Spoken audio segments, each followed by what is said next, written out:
चलो विद्यार्थी मित्रों, आज આપણે જોઈશું ચેપ્ટર નંબર 2 સ્થિત વિદ્યુત સ્થિતિમાન અને કેપેસિટન્સ।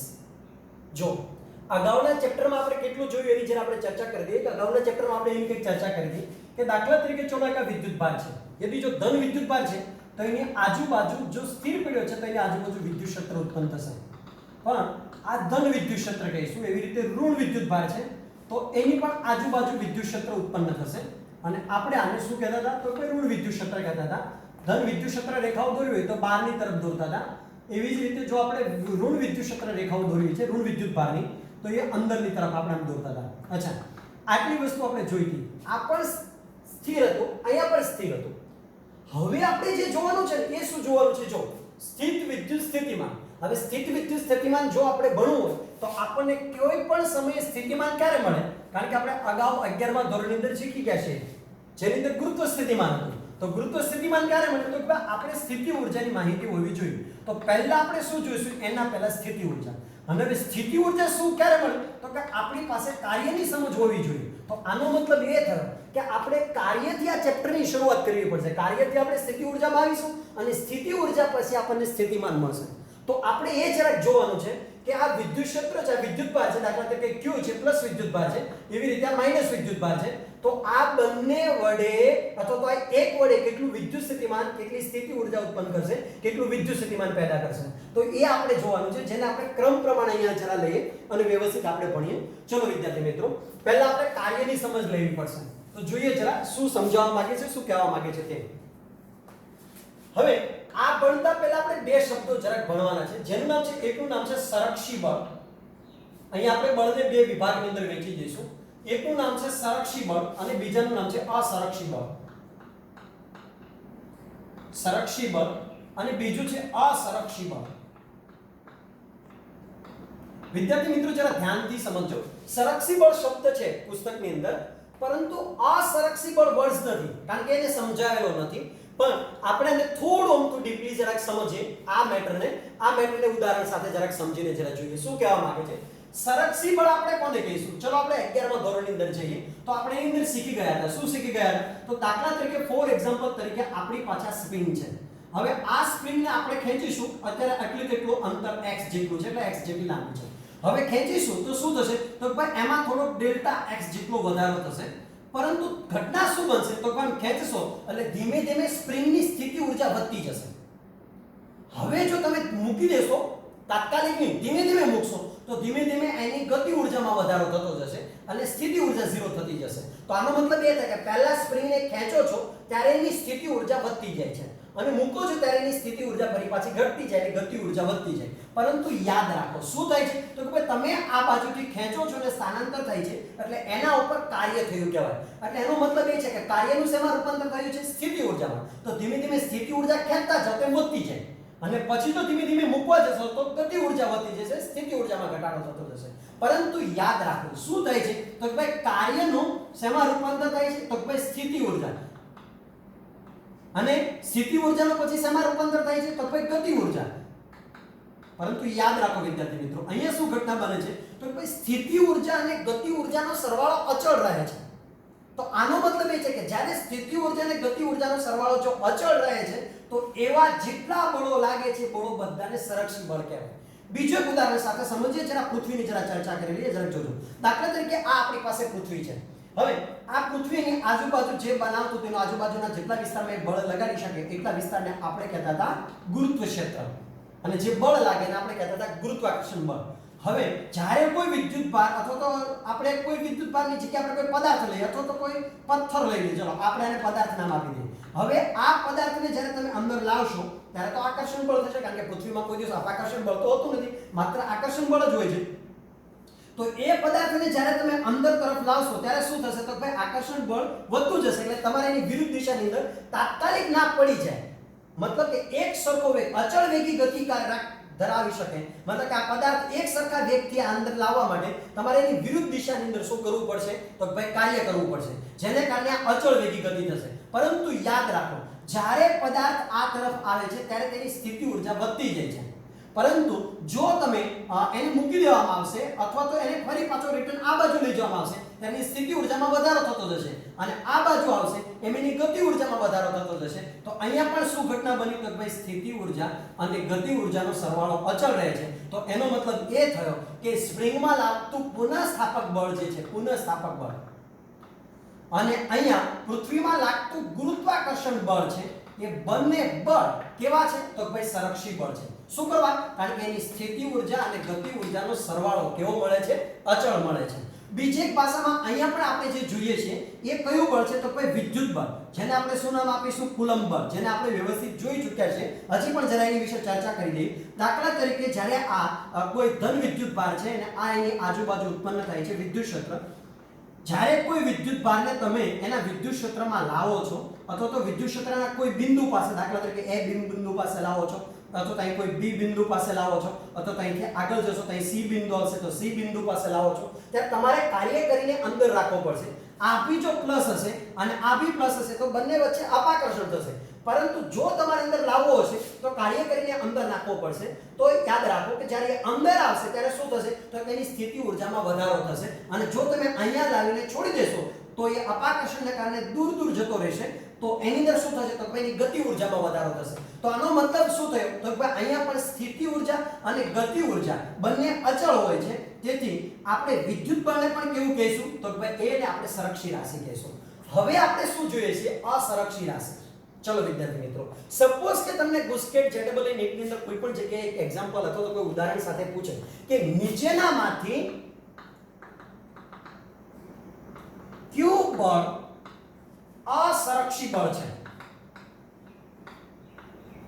હવે તમને દાખલા તરીકે ઓપ્શન એ આપી દે દાખલા તરીકે ગુરુત્વાકર્ષણ બળ ઓપ્શન બી આપી દે દાખલા તરીકે તમને કહી દે પુનઃસ્થાપક બળ સી આપી દે દાખલા તરીકે તમને કે વિદ્યુત બળ અને ડી આપી દે તમને દાખલા તરીકે ઘર્ષણ બળ તો તમારો જવાબ શું આવશે કારણ કે અસંરક્ષી બળ કયું બળ લાગે છે તો ભાઈ ઘર્ષણ બળ તો અહીં જવાબ શું આવશે અસંરક્ષી બળની અંદર ઘર્ષણ બળ કારણ કે ઘર્ષણ બળની અંદર સ્થિતિ ઊર્જા અને ગતિ ઊર્જાનો સરવાળો અચળ રહેતો નથી બીજી એક વાત સંરક્ષી બળની બીજી એક જરાક સમજ જરાક ધ્યાનથી આપીએ સંરક્ષી બળ જે છે એ માર્ગ પર આધારિત નથી હોતું દાખલા તરીકે હું એવું વિચારું કે મારી પાસે એક સ્લેટ છે તો દાખલા તરીકે મારી પાસે આ ડસ્ટર છે હવે આ ડસ્ટરને મારે ઊંચું કરીને મારા નાક સુધી એક્ઝેક્ટ લાવવું છે બરાબર તો હું આમ સીધું લાવીશ તો પણ મારે એટલું જ કાર્ય કરવું પડશે હવે આ ડસ્ટરને આમ ગોળ ફેરવીને લાવીશ તો પણ મારે એટલું જ કાર્ય કરવું પડશે આ ડસ્ટરને મારે આમ ઘુમાવતું મારા નાક સુધી લાવવું છે જો મેં એક સરખું અંતર કાપ્યું છે તો પણ એક સરખું કાર્ય થશે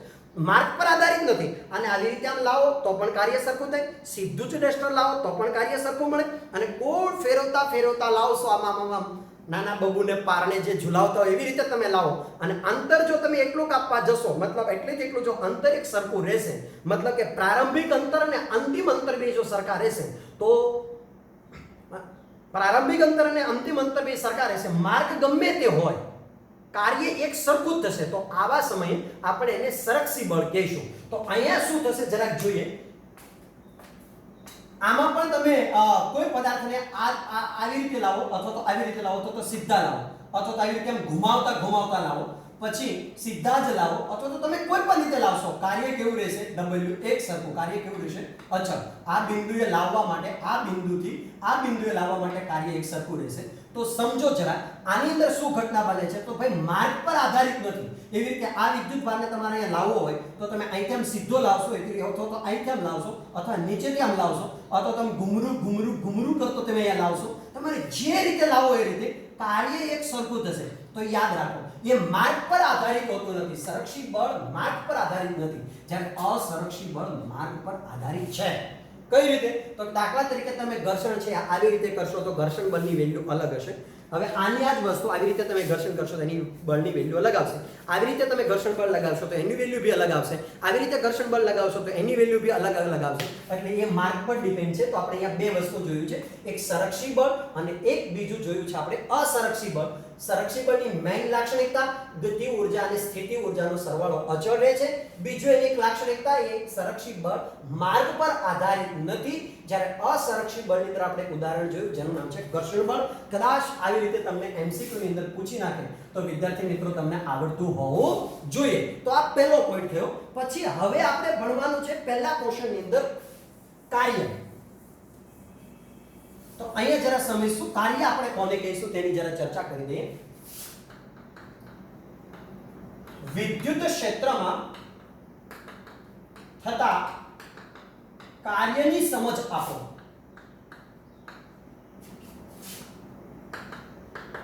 ચલો વિદ્યાર્થી મિત્રો, બહુ ડીપલી અને બહુ વ્યવસ્થિત આપણે આની માહિતી લેવાની છે, કારણ કે આની અંદર અલગ અલગ પ્રકારના ક્વેશ્ચનો પૂછાય છે.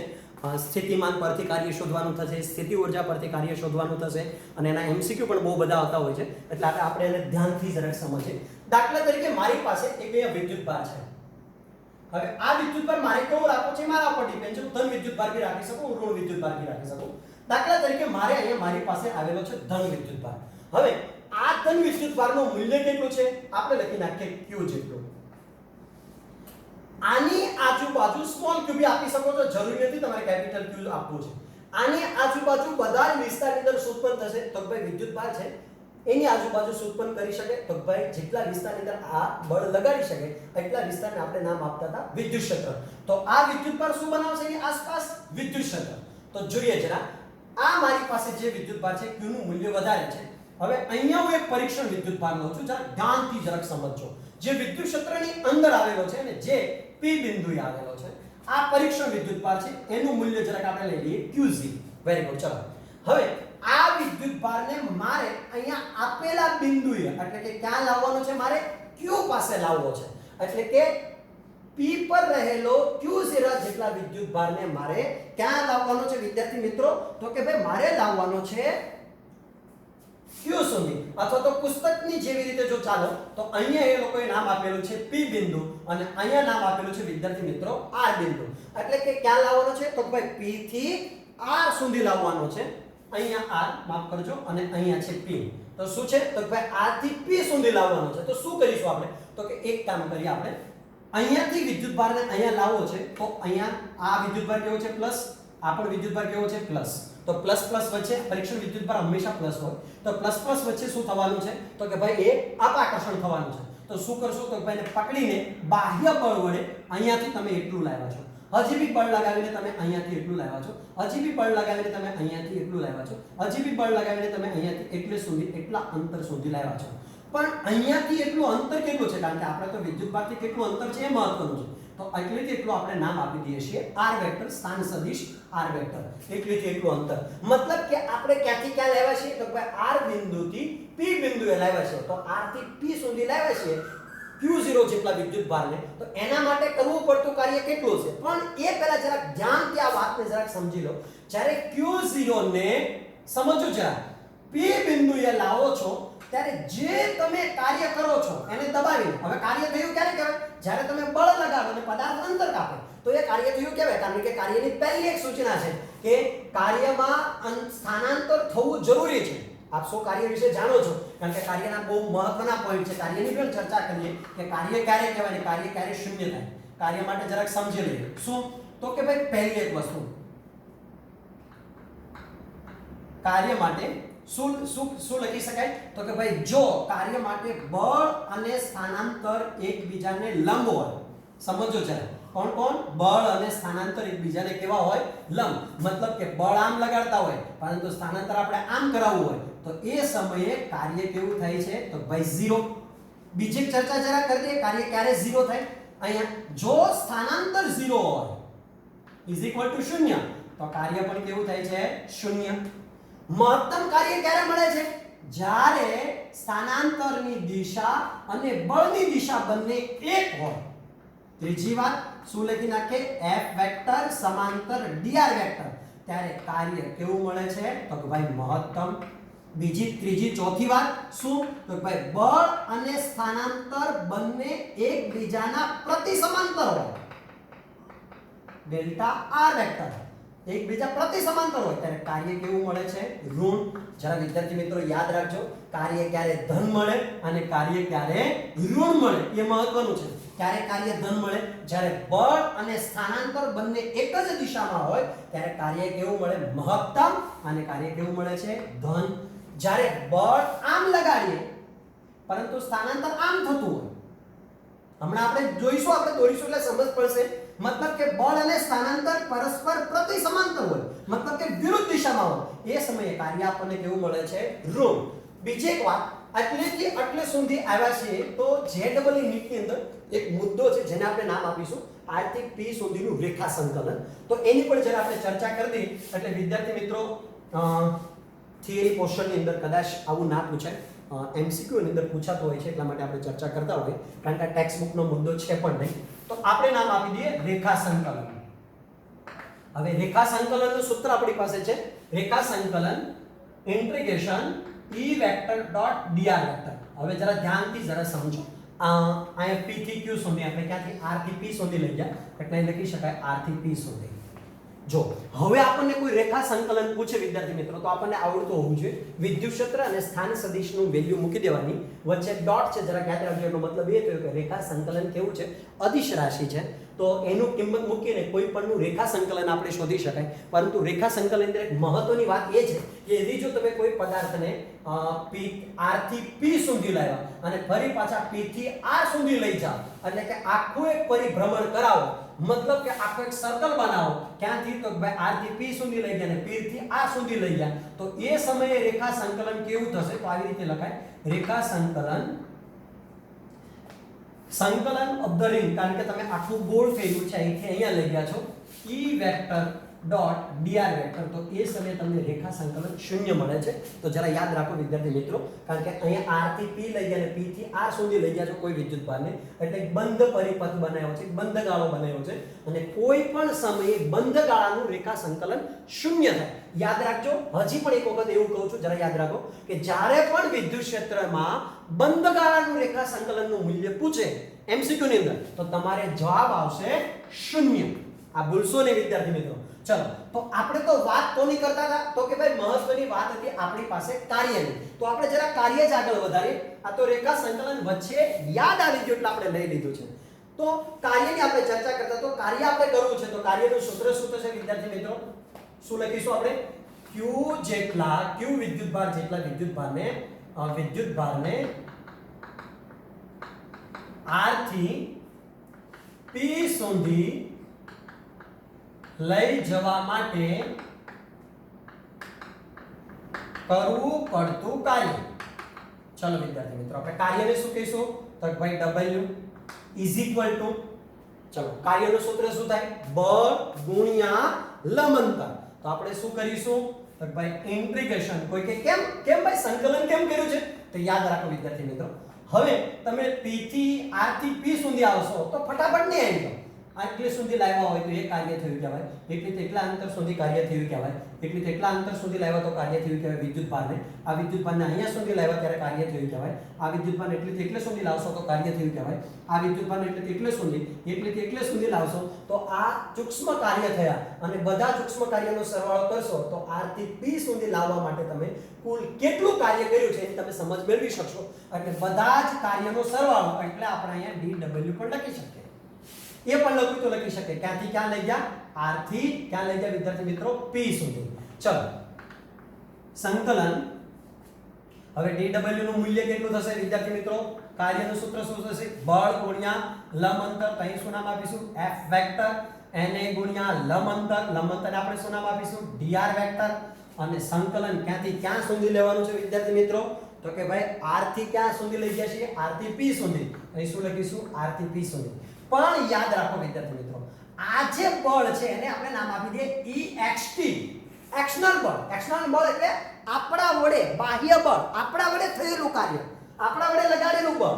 મતલબ કે આ વિદ્યુતભારને આમ નાખવા માટે હું બળ ધીમે ધીમે લગાડું છું. હું શું કરવા? આ નહીં, આનું જે બળ છે એ બળ તો અલગ છે, જેને નામ આપણે આપીશું વિદ્યુત બળ. હું તો મારી વાત કરું છું કે આ Q જેટલા વિદ્યુતભારને મારે અંદર લઈ જવો છે, તો Q ને પકડીને હું નીચે દબાવીશ તો મેં બળ કર્યું છે એ આ બળ દર્શાવે. પરંતુ યાદ રાખો, એક બહુ જ સમજવા જેવી મહત્વની વાત છે કે જ્યારે હું આમ બાહ્ય બળ લગાડીશ ત્યારે આ મિસ્ટર વિદ્યુત ભાર શું કરશે?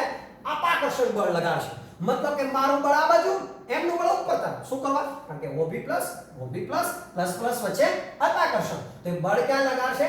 બહાર તરફ. મારે અંદર તરફ બળ લગાડવાનું છે. મારે વિદ્યુત ક્ષેત્રની અંદર જવા દેવો છે અને એને ક્યાં જવા દેવો છે? એને બહાર. શું કરવા? કારણ કે બંને વચ્ચે અપાકર્ષણ લાગે છે. તો એ જે બળ છે એ વિદ્યુત બળ વડે થતું કાર્ય છે.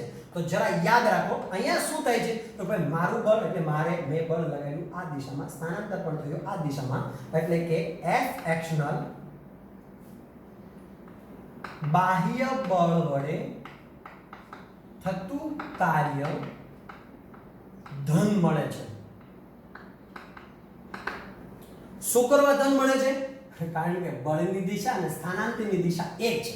હવે તમને કોઈ એમ પૂછે કે ભાઈ વિદ્યુત બળ વડે થતું કાર્ય કેટલું હશે? તો ચલો જરા જોઈ લઈએ. વિદ્યુત ભારને R થી P સુધી લઈ જવા માટે વિદ્યુત બળ વડે થતું કાર્ય શું કરીશું વિદ્યાર્થી મિત્રો? આપણે તો આમાં પણ લખીશું W ઇન્ટિગ્રેશન ક્યાંથી ક્યાં સુધી? R થી P સુધી આપણે લઈ જવો છે. પણ અહીંયા જે બળ એક્શનલ છે એની જગ્યાએ વિદ્યુત ક્ષેત્ર વડે લાગતું બળ લેવાનું. તો શું નામ આપીશું? F vector electric. જો એ નામ આવ્યો E કર્યો છે એટલે કે વિદ્યુત બળ વડે થતું કાર્ય ઇન્ટુ dr વેક્ટર. હવે કોઈને કહેશો નહીં, અહીંયા માઈનસ આવશે. કોઈ કે શા માટે? હમણાં તો આપણે ચર્ચા કરી, કારણ કે વિચાર કરો આ બે વચ્ચે શું થશે? અપાકર્ષણ. એટલે બળ ક્યાં લાગશે? બહાર. પરંતુ આપણે અંદર દબાવીને અંદર બળ લગાડીએ છીએ એટલે સ્થાનાંતર આ બાજુ થશે અને આના વડે લાગતું બળ ઉપર તરફ. તો સ્થાનાંતર અને બળ કેવા છે? પરસ્પર વિરુદ્ધ દિશામાં. તો અહીંયા શું આવશે? માઈનસ. બીજી ભાષામાં જો આપણે વાત કરીએ વિદ્યાર્થી મિત્રો, બહુ સમજવા જેવી વાત છે, જરા ભૂલતા નહીં. આપણે આવું બી લખી શકીએ F એક્શનલ એટલે કે બાહ્ય બળ is equal to minus electric બળ. કોઈ કે આવું કેવું? કારણ કે બે હું આમ બળ લગાડું, મારું બાહ્ય બળ વડે થતું કાર્ય છે. વિદ્યુત ભાર અપાકર્ષણ કરે છે તો એનું બળ આમ લાગે છે, તો એનું વિદ્યુત ભાર વડે લાગતું વિદ્યુત બળ છે એ બંને વિરુદ્ધ દિશામાં છે. વિરુદ્ધ દિશામાં હોય તો બંનેમાં મેં શું લગાવ્યું છે વિદ્યાર્થી મિત્રો? વિરુદ્ધ દિશા. એકને પ્લસ રાખ્યો અને બીજાને કેવો રાખ્યો છે? માઈનસ. હવે તમને વિચાર આવે કે સર આવું કેવું કે અહીંયાથી અહીંયા લઈ જાઓ, બરાબર? તો બે બળ સરખા છે, મતલબ કે બાહ્ય બળ સરખું છે, વિદ્યુત બળ બી સરખું છે. તો પદાર્થ કઈ રીતે ગતિ કરે? કારણ કે સિમ્પલ વાત છે કે આ દાખલા તરીકે કોઈ પદાર્થ છે મારી પાસે ડસ્ટર. હવે આને આમ લાગતું બળ અને આમ લાગતું બળ બે સરખું હોય તો પદાર્થ ન તો આમ જાય ન તો આમ જાય. કારણ કે 11માં ઓલરેડી આપણે સંતુલિત બળ ભણ્યા હતા. તો યાદ રાખો વિદ્યાર્થી મિત્રો, એ ઘટના શું બને છે?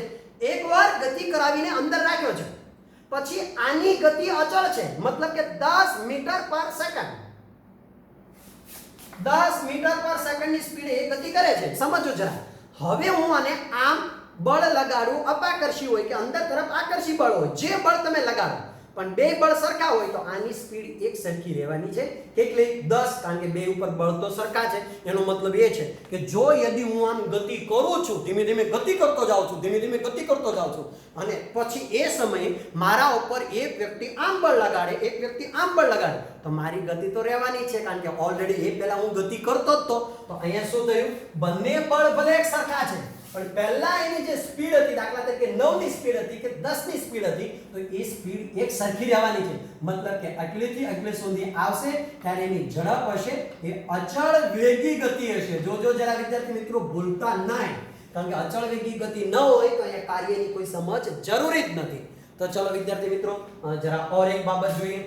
મેઇન બાબત જો તમને MCQ માં સપોઝ કે પૂછાય તો જરા યાદ રાખવા જેવી બાબત એ છે કે જ્યારે જોજો આ બે બળની જરા જોજો, જ્યારે બળ અને સ્થાનાંતર બે એક જ દિશામાં હોય તો કાર્ય ધન આવે, અને બળ અને સ્થાનાંતર બંને વિરુદ્ધ દિશામાં હોય તો કાર્ય ઋણ આવે. એનો મતલબ એ થયો આ પરિસ્થિતિમાં તો ભાઈ બાહ્ય બળ વડે થતું કાર્ય W ધન અને વિદ્યુત બળ વડે થતું કાર્ય એટલે કે W કેવું આવશે ઋણ. Very good. પછી વિદ્યુત ભાર પર ડિપેન્ડ છે. દાખલા તરીકે આ માઈનસ વિદ્યુત ભાર હોય, જો પ્રોબ્લેમમાં મુકાઈ જશો એટલે કહું છું. દાખલા તરીકે આ માઈનસ વિદ્યુત ભાર છે તો શું થશે? બે વચ્ચે આકર્ષણ થશે. તો આ વિદ્યુત ભારને જ્યારે તમારે અંદર લાવવો હશે ત્યારે શું કરવું પડશે વિદ્યાર્થી મિત્રો? વિદ્યુત ભારને પકડી રાખવો પડશે, કારણ કે તો આકર્ષણ બળ લગાડશે. તો તમારું પકડી રાખશો વિદ્યુત ભારને તો તમારું બળની દિશા આ હશે અને વિદ્યુત ભાર અંદર તરફ ગતિ કરતો હશે. તો એ સમયે શું ઘટના બનશે? તો એ સમયે બાહ્ય બળ વડે થતું કાર્ય ઋણ અને વિદ્યુત બળ વડે થતું કાર્ય કેવું મળશે? ધન. હા, બંને પાછા માઈનસ હોય તો પરીક્ષણ વિદ્યુત ભાર માઈનસ હોય ના શકે. કદાચ હોય તો ફરી પાછું આ આપણા માટે શું પડે? સાચું.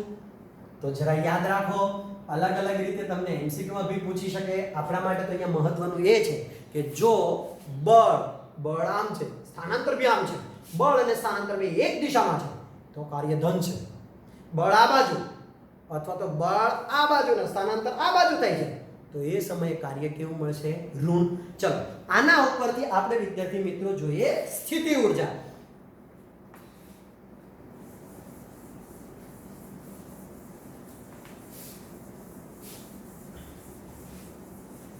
આવું પૂછાય વિદ્યાર્થી મિત્રો ક્વેશ્ચન,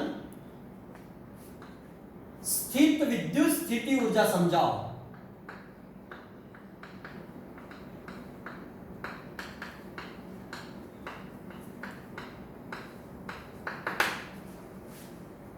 બહુ જ મહત્વનું પોઈન્ટ છે. જરા ધ્યાનથી અને ડીપથી જરાક સમજજો શું કહેવા માંગે છે તે. દાખલા તરીકે મારી પાસે એક અહીંયા વિદ્યુત ભાર છે. બહુ જ મહત્વની વાત છે, સમજજો જરા. આ મોટો સ્ત્રોત વિદ્યુત ભાર છે એટલે એની આજુબાજુ આટલા વિસ્તારની અંદર એ વિદ્યુત ક્ષેત્ર બનાવે. દૂર સુધી બી બનાવી શકે. આપણે વિદ્યુત ક્ષેત્ર દોરતા નથી, આટલા વિસ્તારમાં બનાવું છું, સમજીએ. હવે આ વિદ્યુત ભારનું મૂલ્ય છે આપણી પાસે +q જેટલું. હવે મારી પાસે અહીંયા એક પરીક્ષણ વિદ્યુત ભાર છે. પરીક્ષણ વિદ્યુત ભાર હંમેશા નાનો હોય. જરા સમજવા જેવી વાત જોજો સમજરાય. આ પરીક્ષણ વિદ્યુત ભાર આટલો બધો મોટો ના હોય કે આને ખસેડી શકે. નહીતર પાછો એવું નહીં સમજતા કે પરીક્ષણ વિદ્યુત ભાર આ બાજુ લઈ જઈશ એટલે આ બાજુ લેશે. આ ચુંબકની ગેમ નથી કે બે ચુંબકો એક સરખા હોય તો તમે સમાન ધ્રુવો વચ્ચે રાખશો તો તમે આમ લઈ જશો એટલે પહેલો ચુંબક બી આમ ગતિ કરશે. એવું નથી. અહીંયા શું બને છે? આ મોટો ચુંબક છે, બહુ મોટો ચુંબક, અને બાજુમાં એક નાનો ચુંબક લઈ જાવ છો. પાછું એવું નહીં સમજતા કે આ સરતો દૂર નીકળી જશે, લપસતો. એવી ઘટના નહીં બને. આને આપણે નજીક લઈ જવાનો છે. બીજી ભાષામાં જો જરા કહેવા જાવ તો એવું નહીં બને. દાખલા તરીકે એક મોટો પર્વત હોય અને એને તમે જોરથી પર્વતને પથ્થરથી મારો તો એવું ના બને કે પર્વત ઉડવા લાગે. તમે આવો મોટો પર્વત લઈ લો, મોટો આલિશાન પર્વત, અને હવે તમને એવું લાગે કે અરે ચાલ આ પર્વત ભારતને ઉડાડવો છે એટલે એક અવડો મોટો પથ્થર લો અને એ મોટા પથ્થરને પર્વત સાથે અથડાવો. એવું નથી બનતું કે પર્વત ગતિ કરવા લાગે, કારણ કે પર્વતનું વેલ્યુ બહુ મોટી છે, એનું દળ વધારે છે એટલે શક્ય નથી. તો અહીંયા પણ વિદ્યુત ભાર બહુ મોટો છે એટલે શક્ય નથી કે નાનો વિદ્યુત ભાર નજીક લાવું તે આ આકર્ષણ થવાનું ચાલુ કરે. ચલો વિદ્યાર્થી મિત્રો, તો આપણે જોઈ લઈએ આપણી પાસે જે છે તે સ્થિત વિદ્યુત સ્થિતિ ઊર્જા. હવે આપણે એની વ્યાખ્યા જોઈએ. q જેટલા વિદ્યુત ભારને પછી આપણે એને ધ્યાનથી જરાક સમજીએ. q0 જેટલા વિદ્યુત ભારને અનંત અંતરેથી વિદ્યુત ક્ષેત્રમાં આપેલા બિંદુએ લાવવા માટે કરવા પડતા કાર્યને વિદ્યુત ક્ષેત્રની વિરુદ્ધ દિશામાં બી હોઈ શકે, કારણ કે જો પ્લસ હોય ને પ્લસ હોય તો વિદ્યુત ક્ષેત્ર આ દિશામાં હોય તમારે અંદર લાવવો પડે તો વિદ્યુત ક્ષેત્રની વિરુદ્ધ દિશામાં બી આવું લખી શકે. કરવા પડતા લાવવા માટે વિદ્યુત ક્ષેત્રની વિરુદ્ધ દિશામાં કરવા પડતા કાર્યને તે બિંદુએ સ્થિત સ્થિતિ ઊર્જા U કહે છે। જો વિદ્યાર્થી મિત્રો, દાખલા તરીકે આની આજુબાજુ વિદ્યુત ક્ષેત્ર છે, આ અનંત અંતર છે। હવે આ અનંત અંતર તો ખૂબ દૂર છે, મારે અહીંયા દાખલા તરીકે દર્શાવવું છે કોઈ બિંદુ, અને અહીંયા પણ હું કોઈ બિંદુ લઈ લઉં। જરા ધ્યાનથી જરાક સમજો કે દાખલા તરીકે મારી પાસે અહીંયા R બિંદુ છે અને અહીંયા P બિંદુ છે, તો અનંત અંતરેથી વિદ્યુત ભારને સૂક્ષ્મ સ્થાનાંતર કરાવીને મારે ક્યાં લાવવો પડશે? R બિંદુએ। તો અહીંયા R બિંદુએ મને સ્થિતિ ઊર્જા મળશે। એ સ્થિતિ ઊર્જાને આપણે શું કહીશું? કારણ કે ધીમે ધીમે તમે કાર્ય કર્યું છે, આ R બિંદુ છે વિદ્યુત ક્ષેત્રની અંદર છે, યાદ રાખજો પાછા, R બિંદુ બહાર નથી, R બિંદુ વિદ્યુત ક્ષેત્રની અંદર છે। વિદ્યુત ક્ષેત્ર આવું છે, R બિંદુ વિદ્યુત ક્ષેત્રની અંદર આવેલું છે, તો આ Q0 જેટલા વિદ્યુત ભારને R સુધી લાવવા માટે કરવું પડતું કાર્ય જે છે એને આપણે નામ આપીશું QUR। ઉભા હવે આ વિદ્યુત ભારને અનંત અંતરેથી જો અહીંયા લાવશો તો અલગ કાર્ય કરવું પડે, કારણ કે શું છે, શા માટે અલગ કાર્ય કરવું પડે? કારણ કે તમે વિચાર કરો, જેમ આની નજીક આવશો વિદ્યુત ભારની, સ્ત્રોત વિદ્યુત ભારની જેમ તમે નજીક આવશો તેમ તમારે વધારે કાર્ય કરવું પડશે। શા માટે? કારણ કે આ પણ પ્લસ છે, આ બી પ્લસ છે, અંદર લાવવો છે, તો હવે સ્થાનાંતર માત્ર એટલે એટલું છે। પહેલા તો સ્થાન સદિશ એટલેથી એટલું હતું, એટલે સ્થાનાંતર એટલું હતું, હવે એકલેથી એટલું થયું છે, તો આનો મતલબ એ થયો કે આ તો નજીક છે। यदि જો નજીક હોય તો આના ઉપર તમારે વધારે કાર્ય કરીને અંદર લાવવો પડશે, તો અહીંયા સ્થિતિ ઊર્જા કેવી મળશે? વધારે। તો અહીંયા સ્થિતિ ઊર્જા શું લખીશું? આ UP। યાદ રાખો વિદ્યાર્થી મિત્રો, સાપેક્ષ સ્થિતિ ઊર્જાની કોઈ વેલ્યુ નથી, માત્ર એ જરૂર છે કે P બિંદુ R બિંદુએ કોઈ વિદ્યુત ભાર હતો, ત્યાં સ્થિતિ ઊર્જા કેટલી હતી અને અહીંયા સ્થિતિ ઊર્જા કેટલી છે। મતલબ કે સ્થિતિ ઊર્જાના તફાવતની જરૂર છે, માત્ર સ્થિતિ ઊર્જાની જરૂર નથી। તો અહીંયા આપણે સ્થિતિ ઊર્જાને લખી નાખીએ ડેલ્ટા U UP UR, કારણ કે UP પાસે સ્થિતિ ઊર્જા કેટલી હશે? વધારે। પણ યાદ રાખો, સ્થિતિ ઊર્જાનું મૂલ્ય આપણને ક્યારે મળશે? જ્યારે આપણે એવું વિચારીશું કે Q0 વિદ્યુત ભારને અચળ વેગથી P સુધી લાવવાનો છે, અથવા તો જો Q0 વિદ્યુત ભાર R પાસે છે તો એને અચળ વેગથી એક સરખી ગતિ કરાવીને P સુધી લાવવો છે। અચળ વેગી ગતિ હોય તો જ એ સાપેક્ષ સ્થિતિ ઊર્જા આપણે મેળવી શકીએ છીએ। તો આ બની ગયું મારી પાસે સ્થિતિ ઊર્જાનું સૂત્ર, કયું છે? Delta U UP UR। અને જો આના માટે કાર્ય જોતું હોય તો કાર્ય પણ લખી શકીએ કે ડેલ્ટા U UP UR ને થતું કાર્ય ડેલ્ટા W ક્યાંથી લાવ્યા આપણે? R થી P સુધી, અહીં શું લખીશું? RP। આવી રીતે પણ આપણે લખી શકીએ છીએ। અને જો અહીંયા બાહ્ય બળ વડે થતું કાર્ય છે, यदि જો તમને કોઈ પૂછે વિદ્યુત બળ વડે થતું કાર્ય કેવું છે, તો વિદ્યુત બળ વડે થતું કાર્ય માઈનસ ડેલ્ટા W શું લખી શકાય વિદ્યાર્થી મિત્રો? અનંત અંતરેથી લાવ્યો હોય તો એ, અને R થી P સુધી લઈ ગયો તો અહીંયા લખી શકાય RP। પણ આ છે બાહ્ય બળ વડે થતું કાર્ય અને આ છે વિદ્યુત બળ વડે થતું કાર્ય। તો આવી રીતે આપણે સ્થિતિ ઊર્જા મેળવી શકીએ છીએ। વિદ્યાર્થી મિત્રો જરા યાદ રાખો, સ્થિતિ ઊર્જાની વ્યાખ્યા પૂછાય, કોઈ પણ ઊર્જાનો એકમ તો શું છે? જૂલ। એ તમને આવડે છે, એટલે જરા ખાસ સમજવા જેવી વાત છે કે આ વિદ્યુત ભારને અહીંયા લાવો ત્યારે સ્થિતિ ઊર્જા હશે, અને આ વિદ્યુત ભારને અહીંયા લાવો ત્યારે પણ સ્થિતિ ઊર્જા હશે, અને બંને સ્થિતિ ઊર્જાનો અહીંયા તમને મળશે તફાવત કે અહીંયા સ્થિતિ ઊર્જા કેટલી હતી અને અહીંયા સ્થિતિ ઊર્જા કેટલી છે। હવે એના ઉપરથી આપણે કેટલાક કિસ્સાઓ છે તે જરાક સમજવાના છે, તો જરાક અહીં લખી નાખીએ કિસ્સાઓ અથવા તો તારણો, તમે જે લખો તે તારણ। ચાલો, એમાં એક પહેલું તારણ છે, જરાક ધ્યાનથી સમજજો। કોઈ પણ વિદ્યુત ભારને જો તમે R થી P સુધી લઈ જાઓ, ધ્યાનથી જરાક સમજો, R થી P સુધી લઈ જાઓ, સીધા લઈ જાઓ કે આવી રીતે ગોળ ફેરીને લઈ જાઓ, અથવા તો નીચેથી આવી રીતે લઈ જાઓ, અથવા તો do do do do do કરીને લઈ જાઓ, કોઈ પણ માર્ગે લઈ જાઓ, એની સ્થિતિ ઊર્જાનો તફાવત એક સરખો મળે છે। મતલબ કે સ્થિતિ ઊર્જા માર્ગ પર આધારિત નથી। તો જો જરા ધ્યાનથી સમજજો, નકર કન્ફ્યુઝ થઈ જશો। સ્થિતિ ઊર્જાને માર્ગ સાથે કોઈ સંબંધ નથી।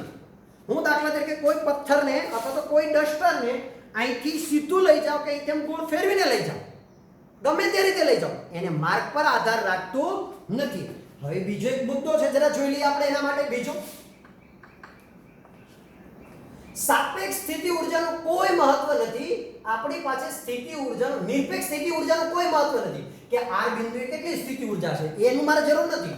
p બિંદુએ કેટલી સ્થિતિ ઊર્જા છે એની મારે જરૂર નથી. પણ મારે તો જોઈએ છે માત્ર સ્થિતિ ઊર્જાનો તફાવત. સ્થિતિ ઊર્જાના તફાવતની જરૂર છે. મતલબ સાપેક્ષ સ્થિતિ ઊર્જાની જરૂર છે.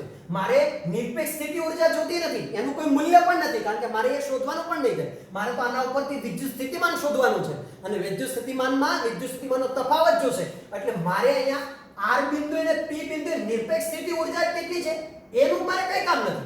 મારે કામ કોનું છે તો કે ભાઈ આ બંનેની સ્થિતિ ઊર્જામાં કેટલો તફાવત છે. यदि હું અહીંયા કોઈ વિદ્યુત ભારને મૂકીશ તો ત્યાં પણ મને સ્થિતિ ઊર્જા તો મળશે, પણ મારે અહીંયાથી અહીંયા લાવવા માટે જે કાર્ય કરવું પડ્યું છે તો અહીંયા સ્થિતિ ઊર્જા કેટલી છે ને અહીંયા સ્થિતિ ઊર્જા કેટલી છે, મારે તે તફાવતની જરૂર છે. હા, હું એવું બી વિચારી શકું દાખલા તરીકે અહીંયા સ્થિતિ ઊર્જા હતી અથવા તો અહીંયા r બિંદુએ કોઈ સ્થિતિ ઊર્જા હતી. દાખલા તરીકે હું અહીં લખી નાખું ur બરાબર, એની અંદર 10 જેટલી હતી એટલે આપણે એને અચળાંકને કહી દઈએ આપણે આલ્ફા બરાબર. હવે હું અહીં p બિંદુએ લાવ્યો છું તો 10 તો રહી જ ગયેલી છે એટલે અહીં p બિંદુએ લાવ્યો એટલે up એની અંદર પણ આલ્ફા જેટલી તો હતી 10 જેટલી હતી. તો અહીં આપણે સરવાળો કરીએ તો સ્થિતિ ઊર્જા મને કેટલી મળશે જોજો જરા. તો આપણે u ને શું કહીશું જરાક જો તો up plus alpha minus ur minus alpha. Alpha alpha બે કેવા થઈ જશે વિદ્યાર્થી મિત્રો કેન્સલ. તો શું લખીશું u up માઈનસ ur. આનો મતલબ એ છે કે પ્રારંભમાં કોઈ પણ મૂલ્ય તમે એડ કરવા જશો r બિંદુએ કે પ્રારંભિક મૂલ્ય એટલું હતું બરાબર, તો પછી અહીંયા જે તમને મળશે તે તફાવત તો તમને પહેલા જેટલો એક સરખો જ મળશે, up માઈનસ ur જેટલો જ મળશે. એના તફાવતની અંદર કોઈ ચેન્જ આવશે નહીં. એટલે પહેલો મુદ્દો માર્ગ પર આધારિત નથી. બીજો મુદ્દો નિરપેક્ષ સ્થિતિ ઊર્જાની કોઈ જરૂર હોતી નથી, સ્થિતિ ઊર્જાના તફાવતની જરૂર હોય છે. અને ત્રીજો મુદ્દો જો યાદ રાખો વિદ્યાર્થી મિત્રો, ત્રીજો મુદ્દો ટેક્સ્ટ બુકમાં નથી પણ આપણે ભણાવીએ છીએ. ત્રીજો મુદ્દો શું કહે છે જરાક મહત્વનો છે. સ્થિતિ ઊર્જા એ સ્ત્રોત વિદ્યુતભાર. સ્ત્રોત વિદ્યુતભાર એટલે જે વિદ્યુત ક્ષેત્ર બનાવે છે તે પ્લસ q અને પરીક્ષણ વિદ્યુતભાર. પરીક્ષણ વિદ્યુતભાર એટલે જેને આપણે ગતિ કરાવીને અંદર લાવીએ છીએ તે પરીક્ષણ વિદ્યુતભાર. સ્ત્રોત વિદ્યુતભાર અને પરીક્ષણ વિદ્યુતભારની સંરચના પર આધારિત હોય છે. આનો મતલબ જો આના ઉપર આધાર નથી રાખતું, આના ઉપર આધાર રાખે છે. એટલે કે પ્લસ q નું મૂલ્ય દાખલા તરીકે અહીં કેપિટલ q કહી દો તો અહીં કેપિટલ q કહી દો. ચલો, જો કેપિટલ q વધારે હોય, જો વધારે હોય તો સ્થિતિ ઊર્જા u પણ કેવી મળે વધારે. બીજો અંતર પર આધારિત છે. એટલીથી આટલું અંતર છે એ કેવું છે, આટલું તેટલું અંતર છે કેવું છે વધારે છે. જો અહીંયા આટલે સુધી લાવવું, ઓછા અંતર સુધી લાવવું હોય મતલબ કે જો r ઘટે તો u વધે. સમજો જરા. હવે આ વિદ્યુતભારને દાખલા તરીકે p ની જગ્યાએ હું એમ કહી દઉં અહીંયા લાવવો છે એ બિંદુએ, અહીંયા વિદ્યુતભાર રાખ્યો છે આ અનંત અંતરેથી આપણે r સુધી લાવ્યા છે, r ને p સુધી લઈ ગયા પણ p સુધી નહીં, મારે r થી a સુધી લઈ જવો છે તો અહીંયા લાવતા સ્થિતિ ઊર્જામાં વધારો થશે. એટલે એની ગોઠવણી કેવી છે ખાસ સમજો જરા.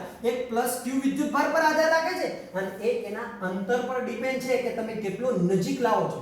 यदि તમે દૂર રાખશો તો ત્યાં આપણે વ્યાખ્યામાં બી કીધું છે તે બિંદુએ, એટલે દરેક બિંદુએ સ્થિતિ ઊર્જા અલગ અલગ હોય. હું આવું બી વિચારી શકું દાખલા તરીકે ચલો આ વિદ્યુતભાર છે, હવે આ પ્લસ વિદ્યુતભાર છે એની આજુબાજુ એટલા વિસ્તારમાં વિદ્યુત ક્ષેત્ર બનાવે છે. હવે અહીંયા વિદ્યુત ક્ષેત્ર અલગ છે અને અહીંયા પણ વિદ્યુત ક્ષેત્ર અલગ છે, કારણ કે જેમ નજીક આવશો તેમ વિદ્યુત ક્ષેત્રનું મૂલ્ય વધતું જશે. તો અહીં સ્થિતિ ઊર્જા પણ અહીંયા ઓછી છે અને સ્થિતિ ઊર્જા કેવી મળશે વધારે. એટલે જેમ તમે નજીક આવશો તેમ સ્થિતિ ઊર્જામાં શું થશે વધારો.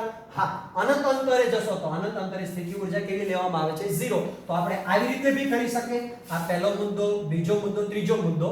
આવી રીતે બી અનંત અંતરે સ્થિતિ ઊર્જા કેવી લેવામાં આવે છે 0. તો એના માટે બી લખી નાખે કે u ઇઝ ઇક્વલ ટુ ક્યાં લાવવો છે આપણે અનંત અંતરેથી p સુધી. તો અનંત અંતર એટલે up માઈનસ u ઇન્ફિનિટી. હવે અનંત અંતરે સ્થિતિ ઊર્જા કેવી મળે આપણને વિદ્યાર્થી મિત્રો 0. તો શું લખીશું up માઈનસ 0 તો જવાબ કેવો આવશે વિદ્યાર્થી મિત્રો? યુપી. યાદ રાખો, અનંત અંતરે સરળતાથી સમજવા માટે આપણે લઈએ છીએ અનંત અંતરે સ્થિતિ ઊર્જા શૂન્ય હોય. પરંતુ જોજો જરા, આ વિદ્યુત ભારને અહીંયા લાવ્યા છે તો એક સરખું બળ લગાડીને એક સરખા વેગથી અહીંયા લાવ્યા છે. એક સરખા વેગથી આપણે અહીંયા લઈ જવાનું છે, એક સરખા વેગથી આપણે અહીંયા લઈ જવાનું છે. જરા પ્રવેગી ગતિ ન થાય એને ધ્યાન રાખજો, કારણ કે જો પ્રવેગી ગતિ થાય તો સ્થિતિ ઊર્જાનો કોઈ મતલબ રહેતો નથી. જો વિદ્યાર્થી મિત્રો તમને કોઈ પૂછે કે સ્થિત વિદ્યુત સ્થિતિ ઊર્જા અને કાર્યની સમજ આપો તો આટલું કરવું પડે. જરા જોજો, આ સ્થિતિ ઊર્જા અને કાર્ય વચ્ચેનો જો સંબંધ પૂછે તો પણ તમારે એટલું દર્શાવવું પડે. એના માટેના 3 પોઈન્ટ: સ્થિતિ ઊર્જા માર્ગ પર આધારિત નથી, નિરપેક્ષ સ્થિતિ ઊર્જાની કોઈ જરૂરિયાત હોતી નથી, આપણે તો સ્થિતિ ઊર્જાના તફાવતની જરૂર છે. પ્રારંભિક સમયે કોઈ ચોક્કસ મૂલ્ય એડ કરેલું હોય તો પણ તફાવત આપણને એક સરખો જ મળે છે. તેના સરસના એટલે કે એની ગોઠવણી પર આધાર રાખે છે કે તમે કેટલો મોટો વિદ્યુત ભાર લીધો છે, એની ગોઠવણી પર આધાર રાખે છે. એ કેટલું દૂર છે, બિંદુ કેટલું નજીક છે, એના ઉપર આધાર રાખે છે. અને અનંત અંતરે સ્થિતિ ઊર્જા કેવી હોય છે? શૂન્ય. તો એ સમયે જ્યારે તફાવત શોધવા જાવ તો u મૂલ્ય કેટલું મળે છે વિદ્યાર્થી મિત્રો? આપણને UP જેટલું. Thank you very much.